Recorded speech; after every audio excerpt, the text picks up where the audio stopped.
All right, it is time now once again for the Don and Eli Take on the World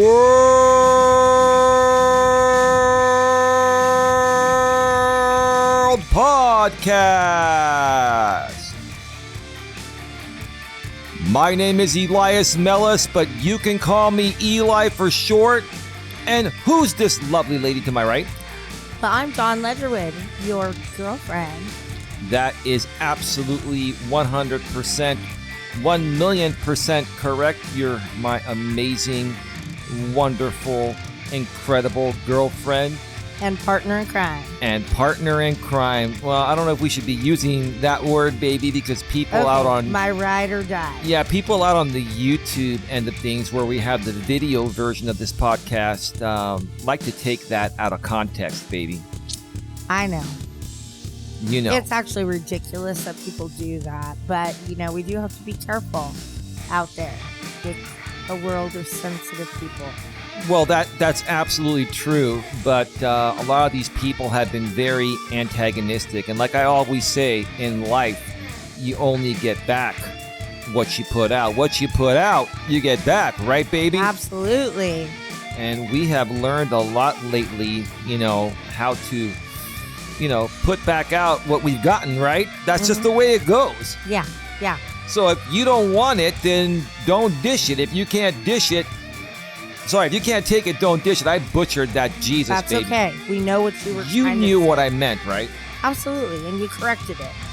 Wonderful, wonderful. Welcome to another episode of the podcast. We have a great topic to discuss here today, and this is episode number 10, baby. We've hit double digits, right? Wow, double digits. That's amazing, honey. It's amazing. And it's been so much fun. It's been amazing. It's been a lot of fun and very informative. And the podcast is growing each and every week, not only out here on YouTube, but throughout the entire audio-only podcast network. But yeah, episode 10, we hit double digits. You know, on YouTube, we have two channels on YouTube. The main channel, GNA Genuine Personal Development, is where this video version of the podcast is uploaded to and released the same time as the audio-only version is released throughout the podcast network. But we also have a secondary channel, GNA2 Genuine Live Personal Development, where I do a Walking with Purpose stream. If not every day, almost every day. And as of the time of this recording here, we're recording this on Sunday, May 25th, 2025. It'll be released throughout the entire podcast network on Wednesday, May 28th, 2025. I just completed episode number 1025 of my Walking and Purpose, my Walking with Purpose live series. Sorry, I'm butchering stuff today because there's been so much going on, but go ahead. No, that's amazing, honey. I mean, I've only been here for 3.5 years of those Walking with Purposes, and it's grown so much. It's so much fun to watch, and I love it. I look forward to it every day, babe.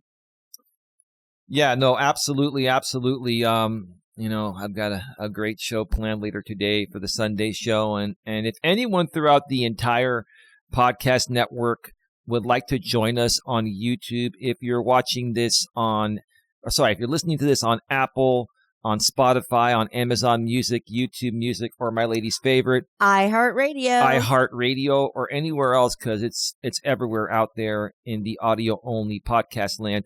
If you go in the description of where you're listening to this, there's a link to that specific episode's video version.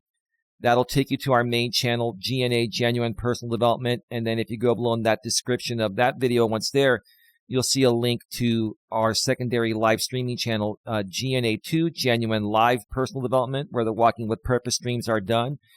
Dawn was not able to do a live stream with me this week on a walk. She plans on trying to do at least once per week, but the weather wasn't compliant, right, babe? Yeah, I'm kind of a princess when it comes to that. Yeah, you are. He will go out in, snow, rain, sleet. Doesn't snow here though, but I get your point. And but yeah, no, if it's not a certain degree, like at least 72 outside, then I'm not walking outside. I'd rather walk on a treadmill than walk outside. It's too cold. That's okay, baby. I love having you there, but even when I'm on my own, I can give people a piece of my mind, and I can also help people at the same time. We do help people. That's the point of the GNA, the Genuine Networking Association, or GNA for short. It's all about helping people with their personal development, self-help, self-improvement. We've been around since 2011. We used to run in-person networking events. Now we're more so focused online. We still, help entrepreneurs connect with their next power partners and possible clients, but we now more so focus on the personal development aspect. We've always focused on personal development, but it wasn't at the forefront. Now it's at the complete forefront, because in this modern world, most people have gone online, which is one of the main reasons, why people have social anxiety, in my opinion. And that's the topic today, episode number 10. The topic is how social anxiety affects the modern world. One more time, how social anxiety affects the modern world. And yeah, baby, let's just start off by asking you this. How do you feel social anxiety affects the modern world? Do you feel that social media is a huge part of hindering people in regards to their social life and being able to normally socialize in the real world? Yeah, I kind of find that nowadays people do you see a lot more online relationships, whether you're in a gaming site or gaming community, or even a YouTube community, anything like that. What was it you did? The sports thing, fantasy football. Yeah. These are all people that you can meet online, and then they're your so-called friends.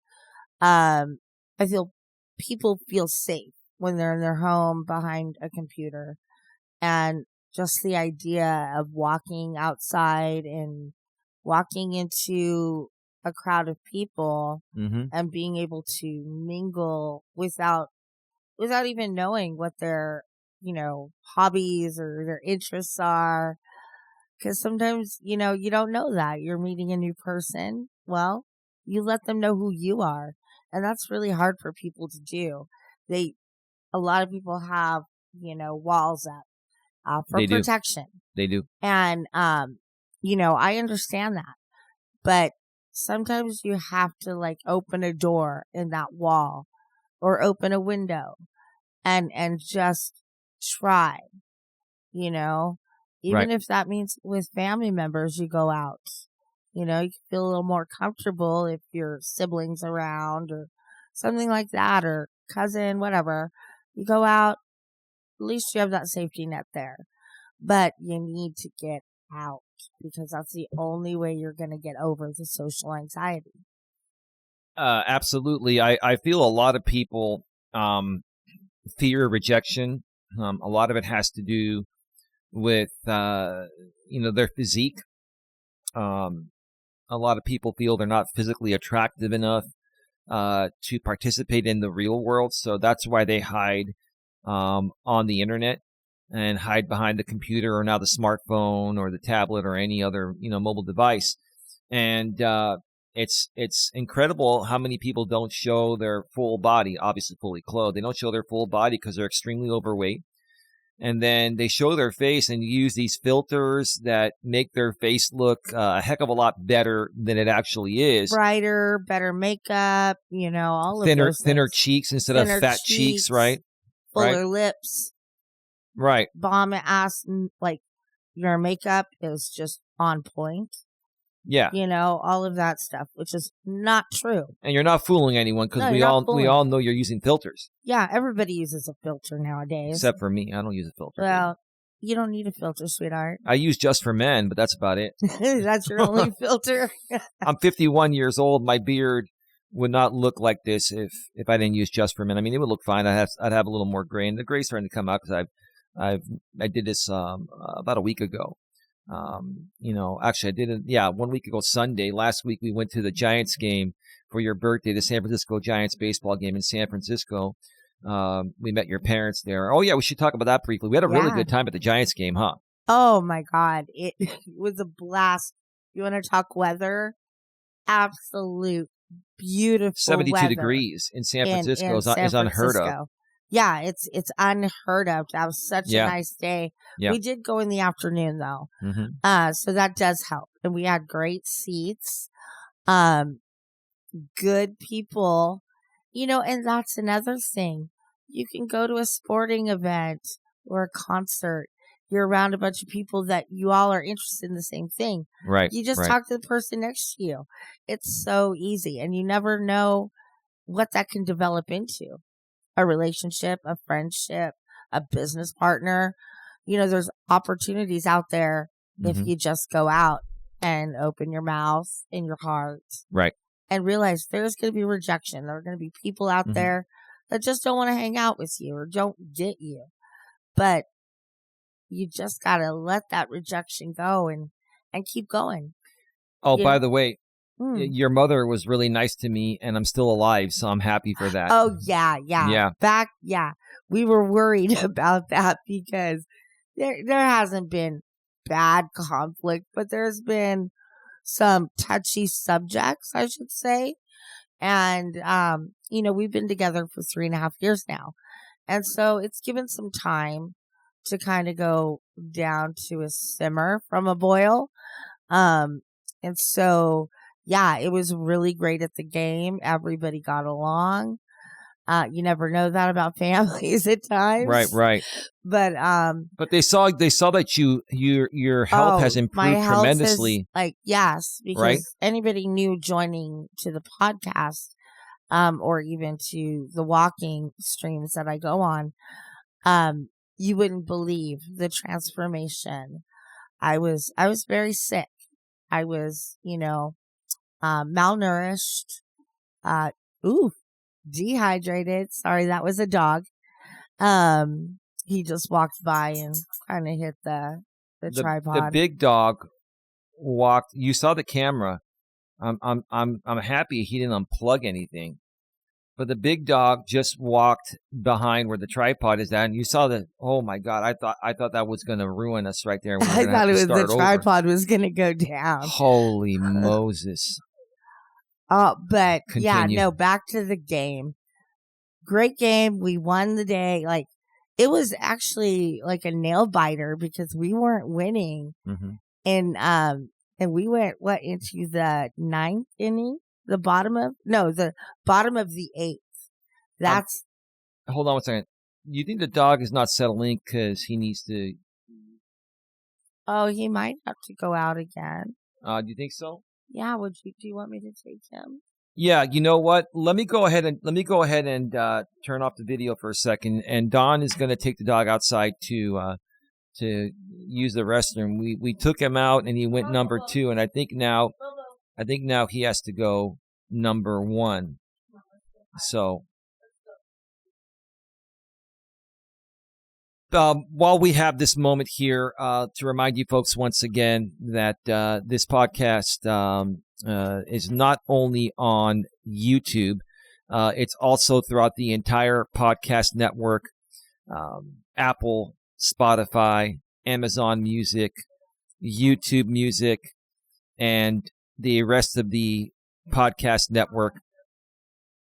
And if you would like to see the YouTube video version of any of our podcasts that you come across on the audio only network, just go in the description of where you're listening to this audio only, and there's a link directly to that video, which will take you to the channel GNA, Genuine Personal Development.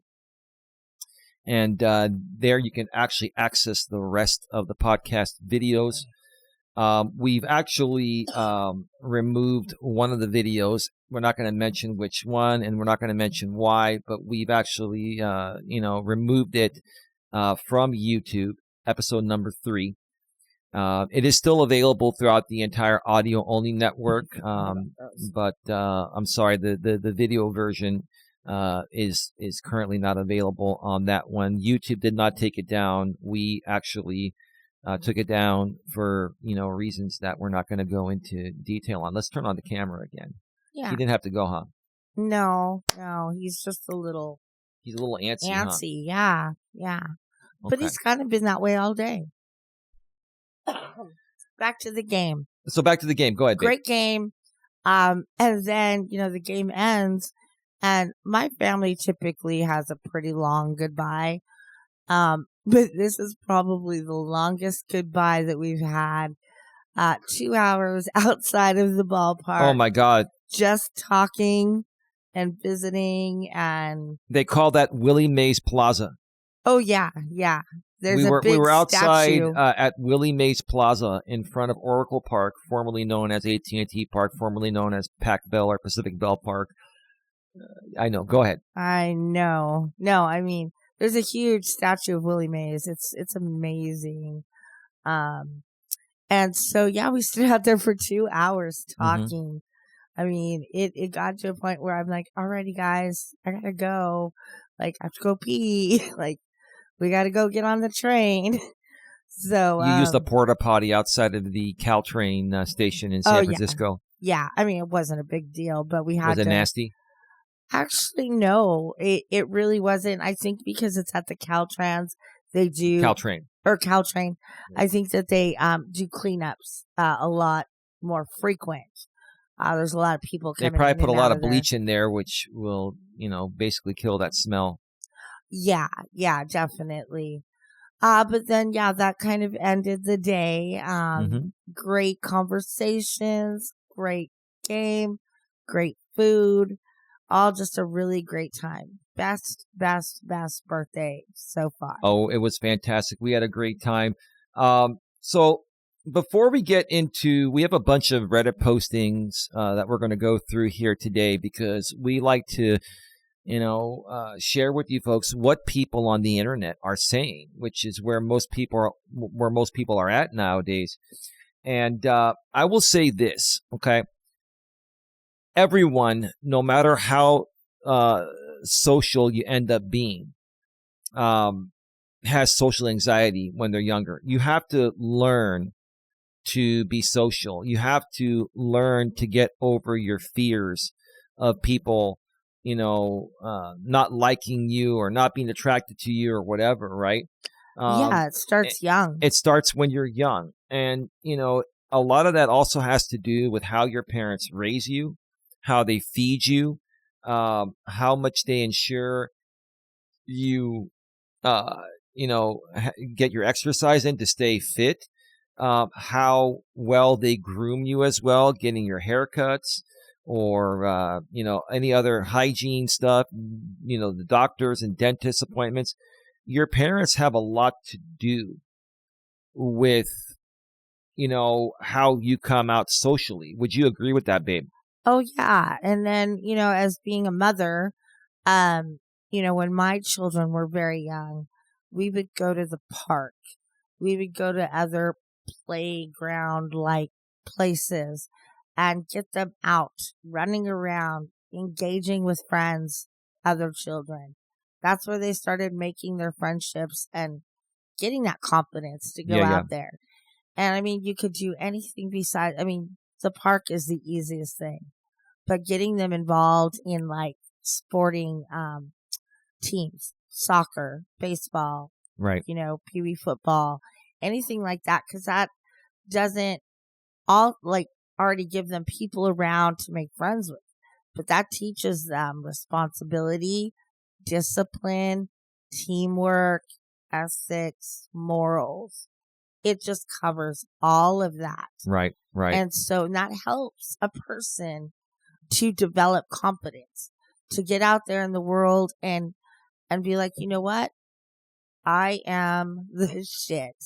And I could walk out there with my head held high and I will conquer the world. And that attitude, now don't be cocky, but that attitude will bring you so much. It'll bring, like I was saying earlier, you never know, a friend, a relationship, or a business partner where you can like potentially make a lot of money. Like, you don't know what's out there that people are interested in. That's the same as you, you know?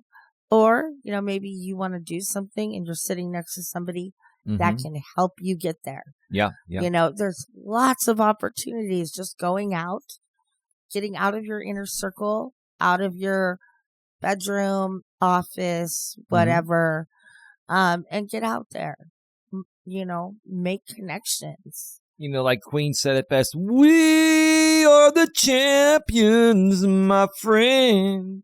Yeah. Then we'll keep on fighting till the end. I don't know what that relevance is, but okay. I'll go with it. Well, it just made sense. It made sense to you. It made sense to what you were saying. We are all, champions in our own special way. We just haven't, most of us haven't, let that out. And we first have to get over our fears of socializing. Social anxiety, again, everybody, no matter how socially adept you become as you get older, like I have and Don has, everyone has social anxiety. And it's up to your parents to, help you overcome that. And it's also up to yourself to, learn from negative situations. Everybody goes through negative situations. When you're in grammar school, I mean, people are going to tease you. They're going to tease you regarding your looks, if you're overweight, regarding what you sports, or if you aren't what type academically, what type of shoes you wear, they're gonna criticize you on everything, and it's gonna upset you. And you're gonna get upset the first 2, 3, 4 times, and then after that, you're gonna start to see a pattern, and you need to learn that pattern that they don't really hate you. They are unhappy with themselves. They see something in you that they wish they could have. So don't let their insecurities bring you down from being who you really are and coming out and being able to socialize normally. What are your thoughts about that before we get to these Reddit postings, babe? Yeah, and the more you socialize, I want to say the more inapt you, or not inapt, but the more apt you are to spotting out good people versus bad people, and who you want to make your circle be. It's a very, very touchy, interesting, thing that people go through. And I do believe, as Eli was saying, it does stem from childhood and the interactions that children have. And like Eli was saying, when the parents don't get their children involved and shelter them in the house, they go to school, they get picked up, they come home, and there's nothing else left but a computer or a television. Yeah, they shove a laptop or a tablet, or they give them a phone nowadays, a smartphone, to appease them instead of teaching them the lesson. When they go to school and get teased, aka also known as bullying, right? When they get bullied, the parents don't say, hey, you know what? The bully is just seeing some good things in you that they're jealous of.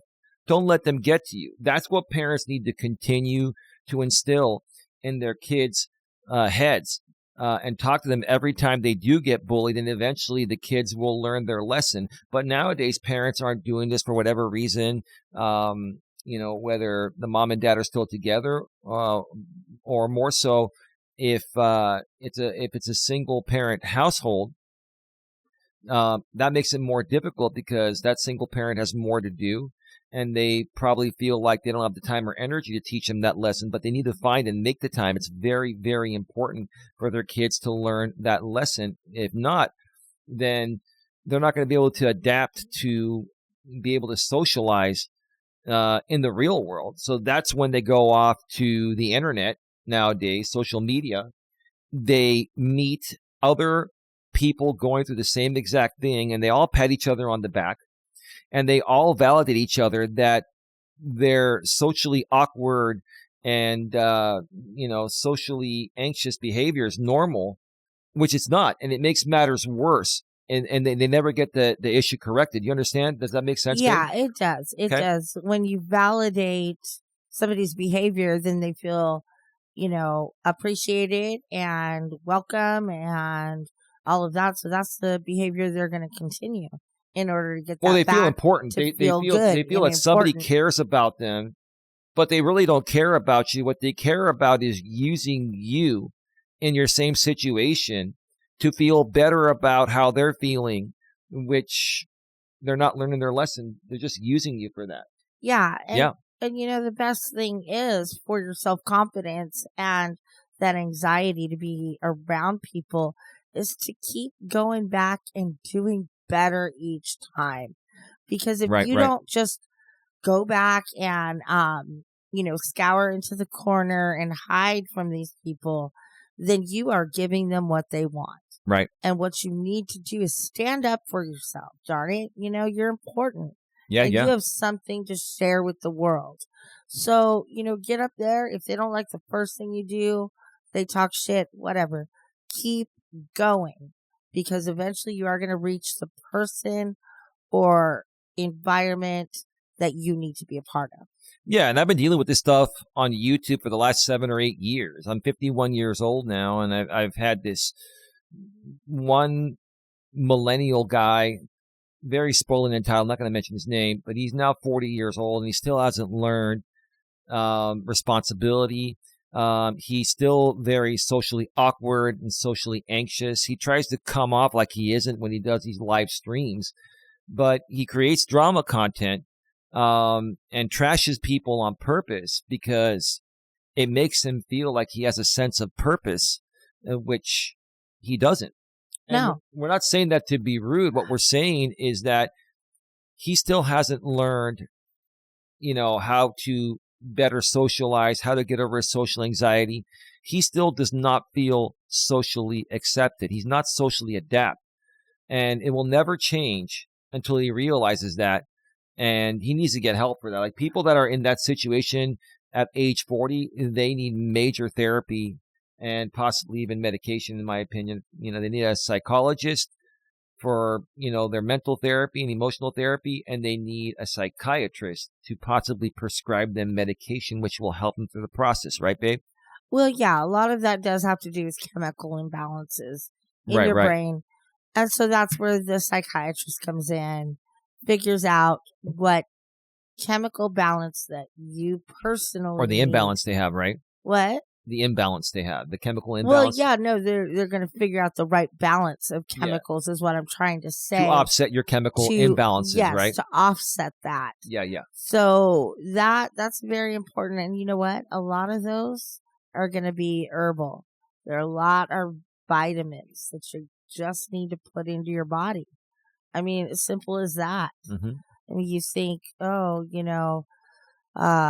I'm a little tired, whatever. Well, you don't realize you're probably like anemic and you need some iron. So, you take your iron supplements, you start to feel better every day. Vitamin D, that is literally the happy vitamin that you could ever have because it initially comes from the sun. The sun is fun. It's bright. It's inviting. So, where was I going with that, honey? I don't know, baby. You tell me. I got into the bright sun. And yeah, I don't remember where I was going. It'll come back though. Why don't you say something, babe, that maybe might trigger my memory? I was going to say for like that 40-year-old millennial guy that still hasn't learned responsibility and is still socially awkward and socially anxious. I'm not into memes. His generation is. I'm Gen X. But I was just thinking I could meme the guy and basically do a little song. I'm a little teapot, short and stout.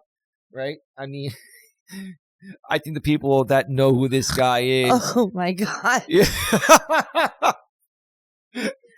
You got me there. Tell me that was fantastic. That was double high five. Yeah, that was a quadruple. Yeah. That motherfucker is a little teapot short and stout. Anyway, There's a song for everything. There is a song for everything. Go ahead, baby. I bet you our G&A executives, especially Tia, will get a kick out of that one. Tia, I know you're laughing your head off, and same with you, Sandra Palacio. On Wednesday. Anyway, go ahead, baby. Yeah, I was talking vitamins. That's what I was talking about. But when you take a supplement also of vitamin D on top of your sun, I mean, that just makes your energy just skyrocket. There's other ones that can help with pain and also help with your chemical imbalance in the brain. Right. You don't have to take an antidepressant. Don't just think, oh, I'm going to be drugged. No. If you have the right medical staff, if you get insurance, if you don't have insurance, you should get, medical insurance, and you join the right medical facility like Don and I have, you'll get the right doctors, you'll get a primary care physician, and they're like an orchestra conductor. They will send you off to the proper in-network specialist doctors, including therapists and psychologists, and you'll get the help you need, whether it's through medication or more holistic stuff. And what I was going to add to that is when you're look for not necessarily an MD, look for a DO, because that is a doctor that is more homeopathic and natural. Yeah, they use more holistic. They use more of a holistic approach initially. Yes, yeah. But they can prescribe you medication. Yeah, they're a regular doctor. Not taking anything away from MDs, but DOs, in my opinion, are a step above the MDs. They're basically similar level. They can all prescribe the same medication and all that, but the DO also specializes in using a more holistic approach, which, in my opinion, anything holistic, natural, is way better than medication. You only want to use medication as a last resort, right, baby? Yeah, I mean, because, when you take something natural, obviously it's natural, it's from the earth. Like supplements are natural. Yes, but when you're taking medication, that is man-made. So it's something that is already foreign to the body. When you're taking the natural ones, your body is needing those natural supplements in there. And supplements are different than medication. Supplements like vitamin D3 is a supplement if you can't get out and soak in the sun to get your vitamin D in. Yeah, let's say you work night shift, Yeah. Just something like that. Not even just being socially awkward. Right. But you work night shift, you're up all night and then you sleep all day, so you're not getting much sun. You know what I'm saying? Maybe a little through the window, but not direct sunlight. Yeah. So, people like that might have to take, a supplement of the vitamin D. But that goes to show, if you don't get out of your house, how much you can be deficient in just the normal. You were vitamin D everyday. deficient. I was vitamin D deficient. Now you have too much. And, I believe, I got out every day. I was working full time. But, I was working in a big store. And it had big, tall windows, but they were all tinted. Mm-hmm. And so that really prevented that vitamin D from getting through those windows to me. Right. So that's why I think a lot of times that I was deficient. And I was not taking a supplement, which as soon as I got with this man and he found out that I was deficient, malnourished, all of that, he was right on top of researching the supplements to get into my system. Mm-hmm. And then when we got my psychiatrist, they worked together to figure out what's best for me. And so, if I didn't have a partner, I'd be in big trouble.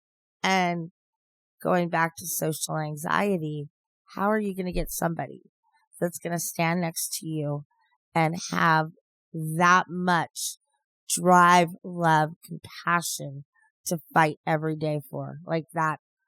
I love that. I can rely on this man for anything. He can rely on me for anything. And that's what builds strong relationship. And if you don't get out there, Mm-hmm.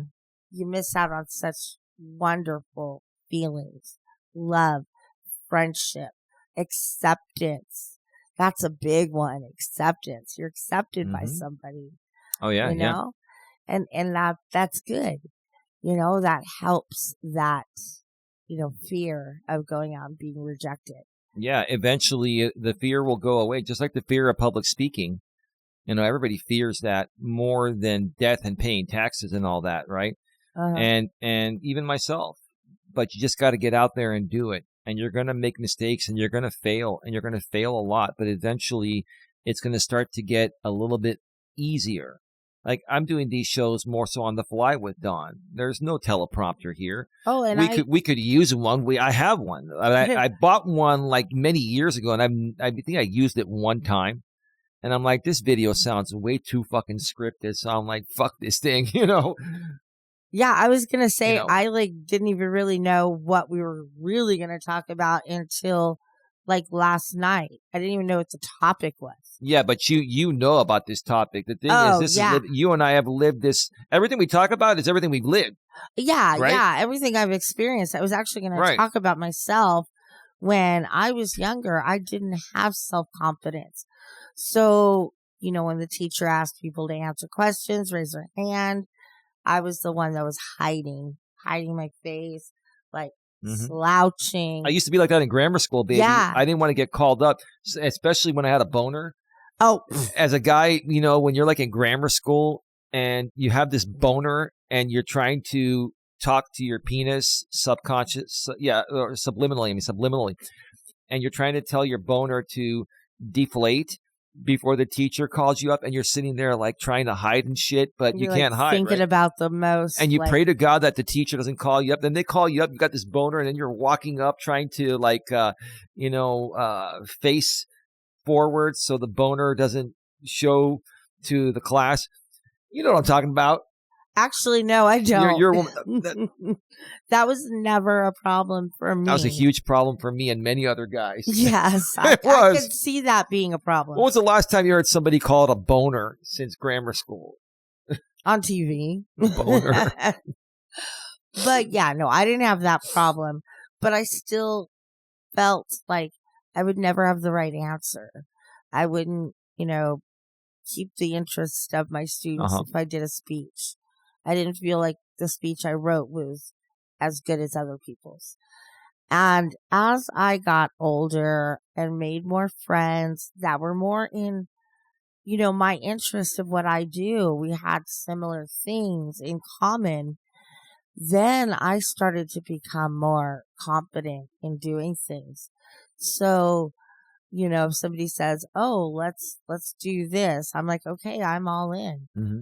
And I want to try everything new that I did not let myself do earlier in life. And it's been fantastic. I would never, ever have joined a dart league because, if I go play darts, I just want to play and have fun and not have anybody rely on me to have to score something, to win or whatever. But then I got to a point where I'm like, you know what? I'm a pretty damn good dart player. You are. So why not join a league? We should go play darts sometime. Absolutely. I actually miss playing darts with you, babe. It's pretty fun. Yeah. We have a dartboard here, but it's not the same as going to a bar or something. Or we don't have to necessarily go there to drink. We can go there to just have the food and have a soda and just, be in the environment and be in the social environment, Oh yeah. And that's a lot. Those are a lot of times that I meet people. And like he said, we don't have to go there to drink or anything. Do they call those people bar rats? Well, the ones that go there all the time, I'm messing with you, right? I know, but I also know you're not familiar with the bar world, so I might have to educate. Well, in my younger days, I used to go to more bars. As I got older, I have had different ways to socialize. But no, I when I was, in my 20s, once you turn 21, you're like, oh, I can drink now and I can go to bars and I'm so cool. And you really aren't. Yeah. You know you what really another aren't. thing is? Scared to death to do before? Sing karaoke. Oh, yeah, I've done that. And y'all have heard him sing. Mm-hmm. Not horrible. so well. And I don't sing well either. I mean. No. So doing something like that, scary AF, but sometimes you just need to go and do it and crack that egg open and let it run. So you ready to get to it, babe? This monologue's been 40 minutes. It's one of the longest monologues we've ever done. Wow. Ready to get into let's go ahead and get ready, guys. Let's get into these Reddit postings, and I hope this works when I go over there because I don't think I set it up properly. Oh, there it goes. There it is. It's on the screen. Wonderful. Wonderful. All right. So our first Reddit posting is from the subreddit r Find a Path. And the original poster's title is Social Anxiety is like the new normal nowadays. What do you think about that title? Social anxiety is like the new normal nowadays, babe. It makes me very sad. Why?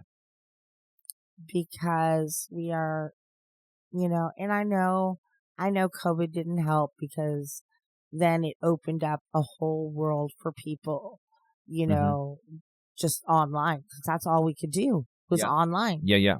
So, but yeah, I find that, a lot more today, because people just get so comfortable sitting behind the computer, no rejection. Everybody loves you. You could be whoever the hell you want to be. That's right. You don't even have to show your face or use your real name. You can be a troll. Yeah, you just be whoever you want. Mm-hmm. I could be freaking Minnie Mouse if I wanted to, You actually would be a pretty cute Minnie Mouse. You're like the perfect size. You have the perfect head and the hair and all that. Yeah. I would be cute. You would be a great Minnie Mouse. Maybe that's my Halloween costume. Maybe that's what we'll do this year. That's right. You can be Mickey. Mickey? Or Pluto. No. I'm sorry. Keep slamming Goofy. My baby keeps slamming the table. Boom. Oh, I just do that when I get excited. No, you could be Goofy. I bet a lot of people would agree with you on that. A lot of those people that hate me would say, yeah, Eli would make a great fucking Goofy. Whatever. All right, let's... Do you want to be a dog? We'll leave that one alone. Let's go back to the browser screen here. So 21st century is just normal to have social anxiety? Not necessarily. I understand why he's saying that. Mm-hmm. But not necessarily. I'm in my mid-20s, but I really hate myself. Like, why the heck am I so quiet, timid, shy, and lacking confidence so much? Because you hate yourself. Well, because that's how you've conditioned yourself. That's how your family's conditioned yourself.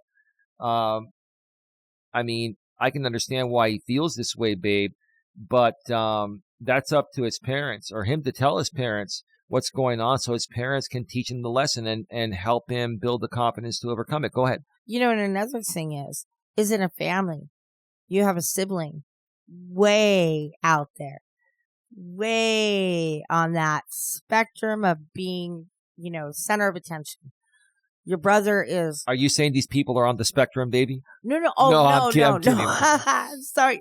There are certain words now you can't say because people we take you out of context right on purpose, right? People take you out of context on everything nowadays because that's how they get views and shit, right? Yeah, but now I forgot where I was going. Well, you were talking about the spectrum. You were talking about, the social anxiety and the kid not liking himself. I get it now. I know where I was at. Saying off the spectrum, off the fucking, the wall, the captain of the football team, or your sister is head cheerleader, most popular person in school. And then there's you. And you don't feel like you are part of the same league as your brother. You feel like a social outcast, right? Yeah, because everybody pays attention to them. But not you. And nobody sees you. Right. And so that is another contributing factor to add to social anxiety. Feeling like a social outcast is what you're saying, yeah. Of your family, which is where you are placed to start. You felt like that? At times I did. You even said, can we say this? You said I'm not a real Ledgerwood one time. Oh my God. That triggered the heck out of my mother. It triggered the shit out of your mom. Yeah, your not mom, my dad. I've never seen your mom more triggered than at me than when you said, I don't feel like I'm a real Ledgerwood. Oh my God. And to explain that. So my father adopted me with my mom at the age of 3. So I'm 50 years old. This man has been my dad since I can remember. For 47 years, babe. Yeah, for 47. I'm saying I'm 50, and it was right for 3 years. You were 3 when he adopted you. Yeah, So and for 47 years, he's been your dad. He's my daddy. Yeah. You know, it's the only man I know that's been my daddy. Mm-hmm. And so, you know, he came in, he accepted me with my mom, and that, you know, a lot of times that happens too. Your parent gets into a new relationship. They don't like the kid. So they push them to the side. So eventually that kid is invisible. Yeah. So yeah, there's all these situations, whether it's a sibling or another family member, or it's, you know, just somebody totally outshining, pushing you out. Did you feel growing up you had a lot of sibling rivalries? I don't feel I had sibling rivalries. It was that I felt that my dad put more effort into my brothers as far as like sporting things and supporting everything that they were doing. You did the manly shit with your brothers. Yeah. And, you know, I played volleyball. You know, I was in the color guard. Nothing really exciting. You were a little princess. Yeah, I was a little nerdy princess. That's good. You were smart. Yeah, no. Little princess. So yeah, nothing too exciting to come watch. So Dad didn't make time off of work to come and see it. Dad didn't coach any of my teams, you know, like he coached Little League the whole time my brothers were playing. So yeah, there were times I didn't feel like I was a part of the family. And that was rough for me, and really, really rough. And I always felt like the third wheel with my friends. When my family moved to San Jose, I was in the 2nd grade. And going into elementary school, people are going to have their own best friends. And then you want to kind of infiltrate in there. I like that word, infiltrate. I know, right? And then you get in there and you're still left out. You're not in the mix of making the plans, doing the things. You're like that last minute phone call. Oh yeah, by the way, we're having a party on Friday. You know, bring some chips. You know, like you're just that second thought. And you know, that's a hard thing to, you know, for anybody to deal with. Anybody. Yeah. Even if you go in there with the most confidence, that humbles you then. It does. It very much humbles you. Yeah. So there's a line there where you can get a little too much or a little not much, you know? That was a beautiful story. I mean, Don and I have so much experience. We've been through so much. When we talk about these topics, we have personal stories that most of you can probably relate to. We relate to these stories, and we're just sharing we're not doing, how do I say this the right way? We care about what we do here, but we're not doing anything overly special than other people that do the same thing we do. You know, we just love to help people and share our stories so you folks can relate to us. And we do it in a way where we really care about you. We care about every single person. Now, do we have enemies? Yeah. Do we hate them? Not necessarily. We don't like what they do, and we call them out at times. But we truly care about everyone's best interest. Go ahead. Yeah, we don't want harm done to anybody. No. But back, I just want to make it very clear. My dad is my world. I look up to him, and he is the ultimate. The ultimate warrior? Yeah. Obviously. But no, just the epitome of the man that I would want to marry. You know? Amen. Hardworking, protected his family, like supplied everything we needed. Provided everything. Well, no, but even supplied everything, that we needed in order. He embodies masculinity. He protects and provides. Oh my gosh, yeah. Right. And I've already said it, but you want to talk about hard-working man? Mm-hmm. I mean, 50 years of working so hard. Last 30 doing tile work on his hands and knees. That man just retired. He literally just 2 or 3 years ago, 2 years ago. Yeah. He was still working when we were together. It's about 2 years ago he retired. About a year and a half, 2 years, yeah. Yeah, I mean the man is amazing, and anybody says any different, they're gonna have to deal with me. Amen. Forget my brothers, you're gonna have to deal with me. Oh yeah. All right, let's continue here. Let's go back to the browser source here. And then we're gonna need to take our break. Do you want to do it now? How much more of this? This is gonna take a little while. Why don't you go ahead? Yeah, why don't we do that now then? Let me go ahead and go back. Hold on. Let me go ahead and go back to full screen, and let me go off the camera. All right. Dawn's going to go and take a potty break, and while she does that, I'm going to remind you folks here once again, we record this show live on tape. We try to not do any editing. It's just much easier and flows much better, and less work for us to upload it and all that.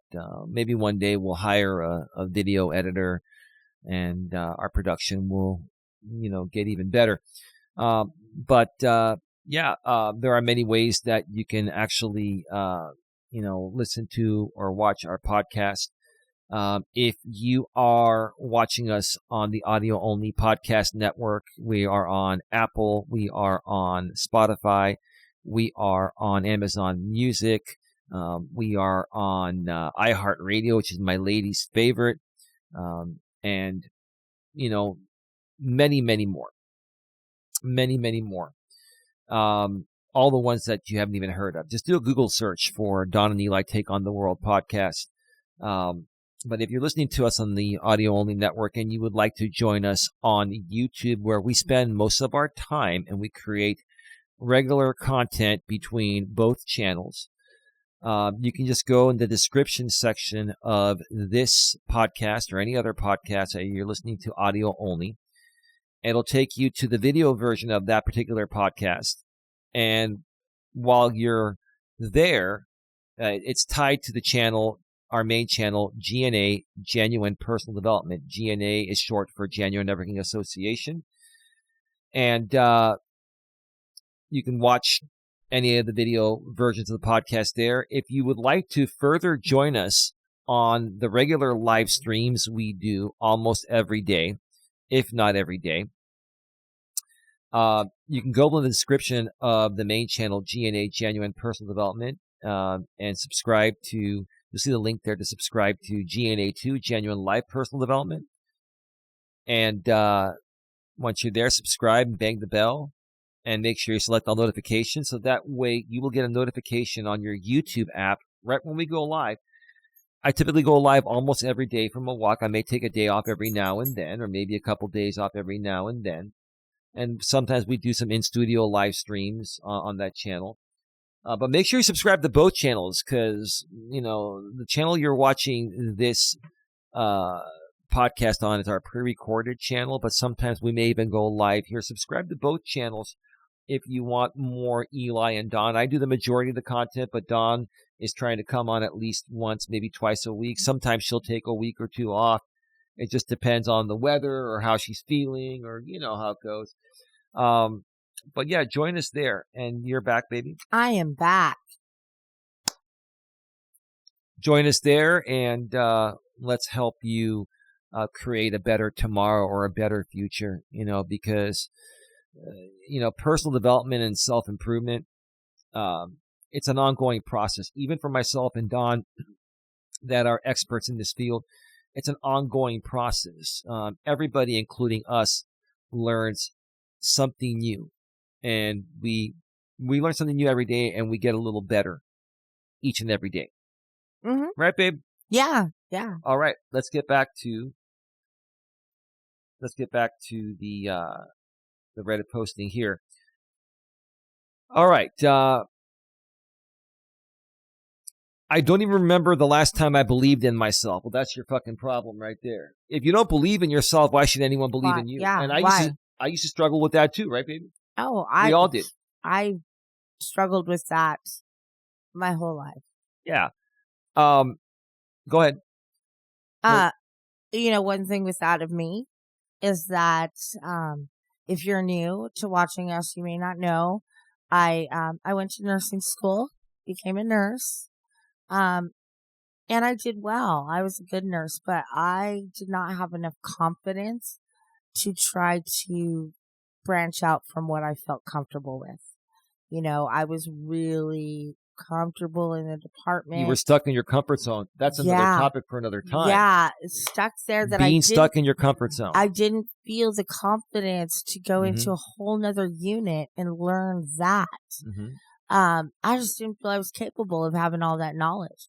And then now I go back and I reflect, and I'm not currently acting as a nurse. On my license, I surrendered it. And so I'm no longer doing that, but I find now I still got it. I still have all that education. You do. And I'm actually a lot smarter than I was giving myself credit for. I just, and you lacked self-love and you lacked self-confidence. Yeah, I did. And, with the help of therapy and the psychiatrist, I've been able to come to it like an easy kill in my brain to think things through and really, take it all in, and then I'm able to process it instead of just putting up that wall and saying no, Right. So that's something I've learned to do. I just always was a little scared to push myself. Now, not so much. And you'll attest to that, because with my recovery, I was constantly pushing you so that I could do more. Right. You were saying, slow your roll, baby. You need to get better. Just get a little bit better each and every day. Yeah, but Take it in slow strides. I was going balls to the walls. I was like, no, this isn't going to keep me down. I'm going to keep going. Okay. So that's good to have, but you do need to do that in moderation and listen to your body. Yeah, listen to your body. Don't overdo it, because that's when you're going to have that fall. That's when you're going to break a bone or whatever, and all the tests, and then you've got and then you've got issues once again. All right, let's go ahead and get back to the posting here. This whole anxiety has been taking full control of life over the recent years. Like example, I wanted to learn driving, but somehow I managed to reach out for driving lessons, but I screwed up because of accident. Everyone told me it is normal to have minor bumps when learning driving, but I felt so bad for damaging the instructor car that I just quit. Well, wow. I've never known of anyone that's damaged the instructor's car. I mean, it's possible. Wow. And I can understand your apprehension. Literally, I would be scared. I personally would be scared to go back and first off face them, and then to have the confidence to do that and do it right. That would totally mess with my mental stuff. So the regret of not driving is still daunting me. I've tried getting jobs in fast food and retail in hopes to open up and become more socially active. He's from the UK or somewhere. I thought it would get rid of anxiety, but I panic every day when going job or when doing job. I don't mind the work. I have problem with large groups talking and interacting with management and stuff. I want to do so many things, like going to malls, maybe at a beach, or trying new things, but I just avoid, yet my inner me wants to go and do everything. I'm basically kicking my own soul at this point. What I think is happening here is that he's made a few mistakes, like, looks like he crashed. Well, I don't know if he crashed, but, he probably, bumped into something that put a dent in the instructor's car. Now, if he totaled the car, that's a different story. Wow, yeah. That's going to be traumatic. That would be traumatic, and I maybe that's what happened. Maybe that's why he's so traumatized. So he thinks that he's a failure within himself regarding everything. So he's afraid to try anything because anything that he fails is going to trigger that trauma and put him in a more depressed and miserable state than he already is. Right? That's how he's feeling, right? Especially if all those kids in school and sisters and brothers all get their license, no problem. There you go. Another insecurity. Why can't I do it? I'm not good enough. I'm not responsible enough. Yeah. And we're just going to read one of the comments, probably in every single one of these postings. We have 4 to go through. We're already at 1 hour exactly. So maybe another 45 minutes to an hour. We're good. We're very good. Okay, let's go back here to the browser source. Coach Absolution. Wow, and it's a female avatar. Says, confidence comes from competence. Competence comes from experience. People make the mistakes of waiting to be more confident to do something when you need to start doing it first to gain confidence. You need to fail to become successful. And these people are afraid to fail because they fear what their peers are going to say and they fear being judged. Same thing on YouTube, same thing everywhere, right, baby? Go ahead. Oh, yeah, no. I totally agree with that. I mean, it's pretty, self-explanatory there. You did great. That's all you have to say? Well, yeah, I mean, you pretty much nailed everything that I was going to say about that. So, yeah, we are on the same fucking wavelength. We're on the same wavelength? Amen. Yeah. I'm like, wow, you just took my thunder. I took the words out of your mouth and I stole your thunder. Sorry about that, like, baby. Dude, Sorry about that. Shut up already. Yeah. All right, let's get to the next posting here. This is from the subreddit r/anxiety. That's great. All right, we'll get right to it. Get right to it, huh, baby? The original poster's title is The Modern Society is Creating a High Anxiety Condition. The modern society is creating a high anxiety condition. We live in a society with high anxiety as a consequence of social media, body image, sex, and other social expectations, pressure, and our primitive brain's needs for anxiety as a defense mechanism. What do you think about anxiety as a defense mechanism, Dave? Because you have anxiety. Oh, I do. I have anxiety, and I do go into defense mode. And I think that does happen with a lot of people. At least I hope I'm not the only one that does that. No, baby, you're not the only one that has anxiety clinically diagnosed with anxiety. It's the way you handle your anxiety is the key point here. We all can have a little bit of anxiety about anything we're doing. Starting a new job, playing a poker game, playing in a sport. Everyone has anxious moments. Some people just have it worse, and that's why they're clinically diagnosed. Then it gets a little worse where they actually take themselves out of the situation and just feel so alone and almost like the walls are caving in on you. Mm-hmm. So that's really that's a big thing, but also, I think socially that people also look at where you grow up and how much you have. You think about, oh, well, I don't have the nicest clothes or the nicest shoes, so I don't want to go hang out with those people, or they're going to make fun of me because I'm wearing hand-me-downs. Right. There can come a lot of insecurities when you don't feel you're at the same level as the people around you. Yeah. So, that was just something else I wanted to point A lot of those people are just projecting. Now, we call out people like that are projecting onto us, but we do it because we want to show you, their insecurities. And basically we know exactly what you're doing. Yeah, we know what you're doing, and we want to teach you folks to learn to identify that. So when someone does it to you, then you understand it's a projection of how they see themselves. They're criticizing you in ways that they themselves are lacking, right? Oh, yeah. All right.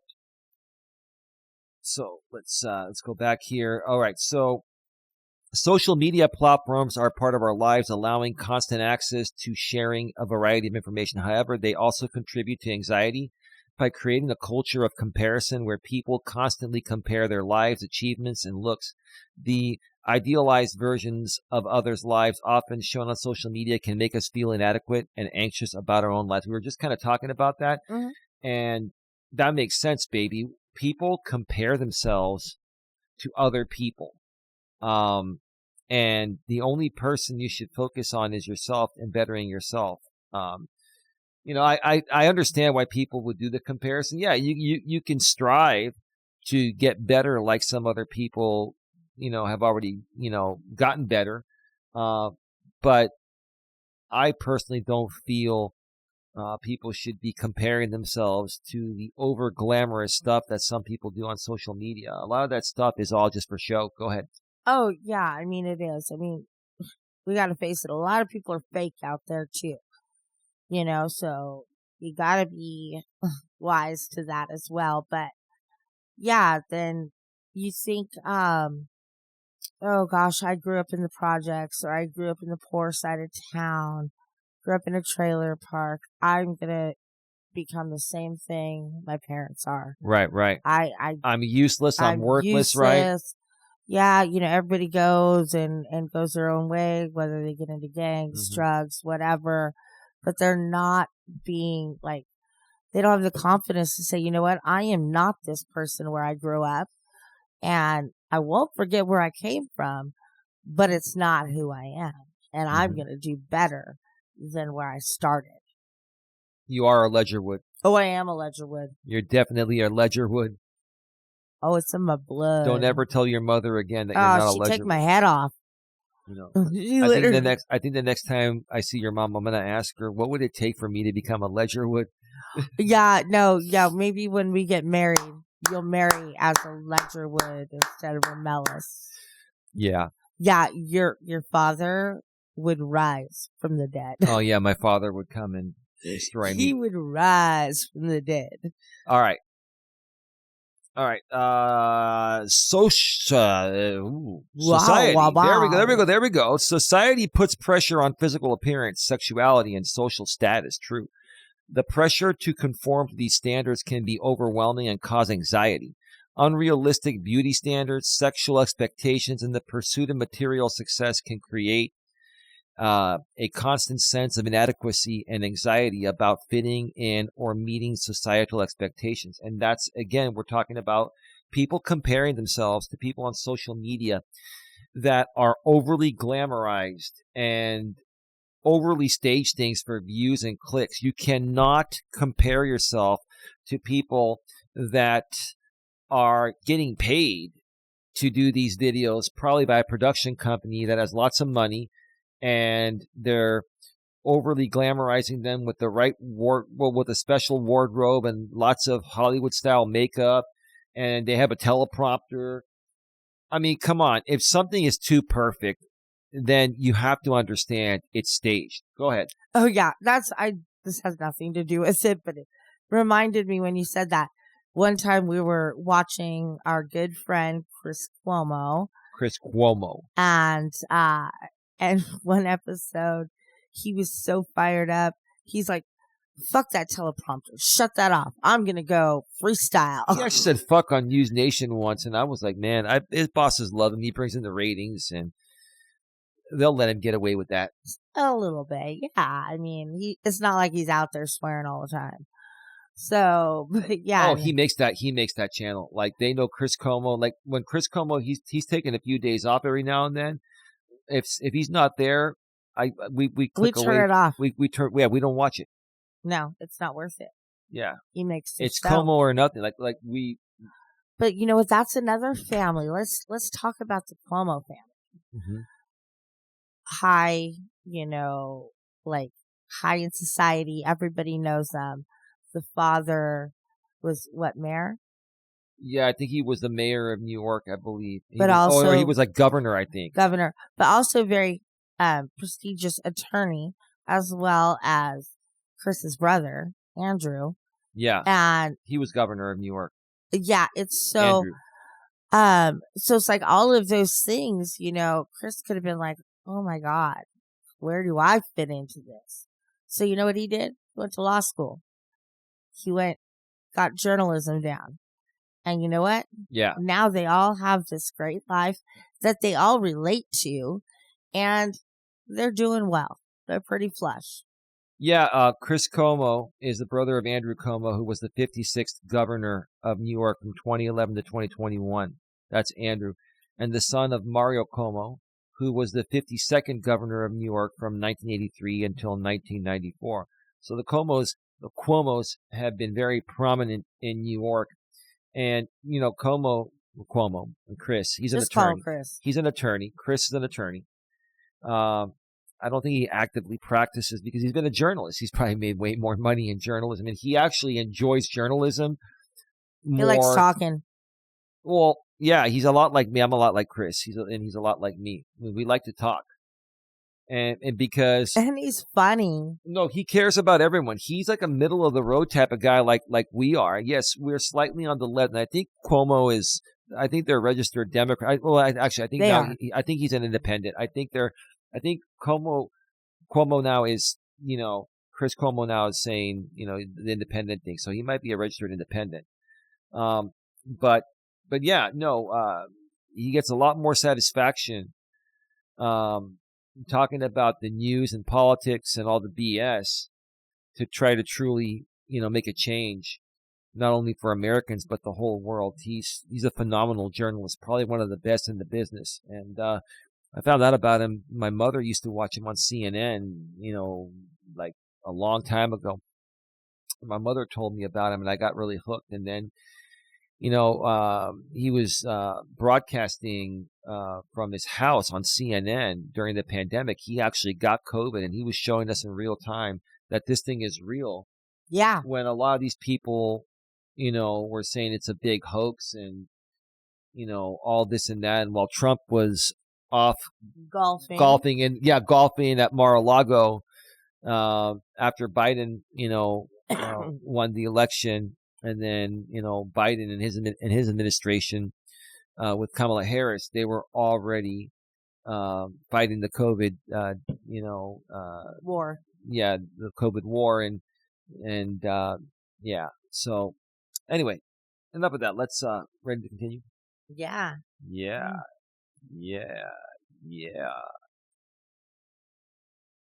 Our primitive brain developed to protect us from threats and ensure survival, true, making it naturally prone to experience anxiety. It constantly scans the environment for potential dangers and triggers the fight or flight or freezer response when it senses a threat. While this response was crucial for our ancestors' survival in modern society, it can be easily triggered by various factors such as social pressures. This constant state of arousal can result in anxiety and contribute to high anxiety levels in society. Before I turn it over to you, babe, I have many moments of being anxious or having anxiety. I'm not clinically diagnosed, and I don't have it often to be diagnosed for it.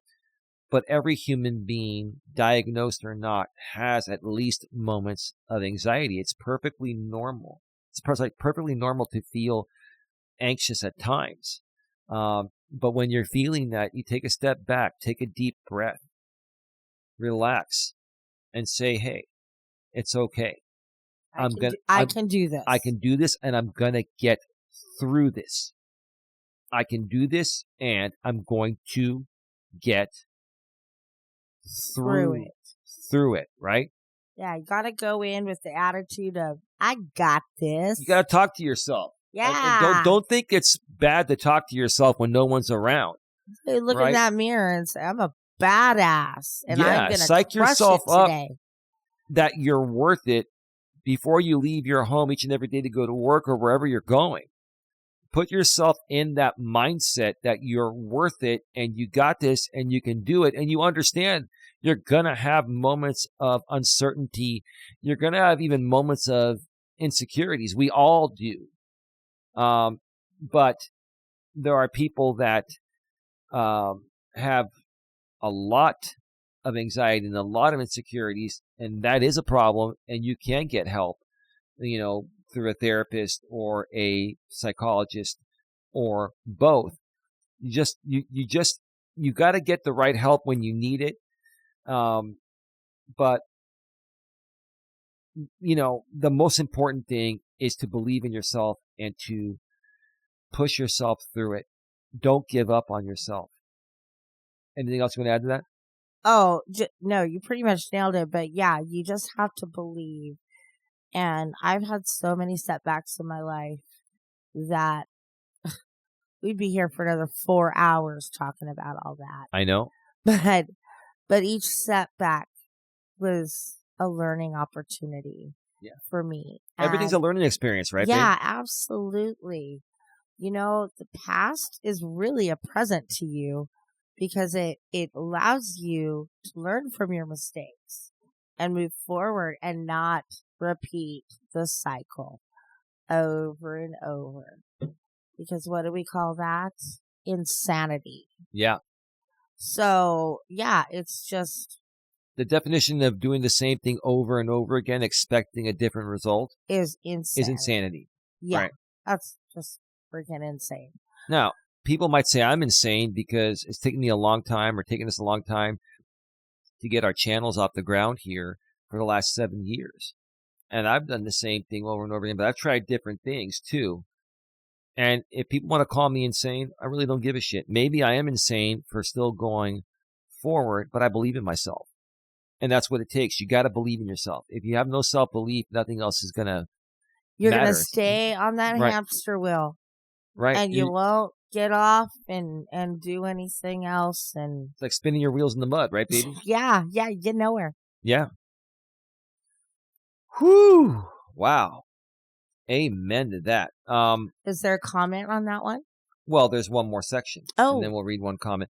In short, social media, societal pressures, and our primitive brain's defense mechanism all contribute to the high anxiety levels in our society. Recognizing these factors and adopting strategies to manage anxiety, like mindfulness, self-care, and seeking support, can help us navigate the challenges of living in an anxiety-inducing environment. I agree with that. The bottom line is, and I'm not saying this to take any credit, I think part of what helped you become even more confident at your older age now, and I say that in a respectful young way, on top of all the help you've gotten from your psychiatrist, your psychologist, your doctors, the medication, the vitamins and all that stuff, vitamins, minerals, etc., is having a good outlet like we have here on YouTube. What we do here at the GNA. What's that? I gotta go again. Oh, you do? All of a sudden you got a sudden urge? I got sudden urge. Okay.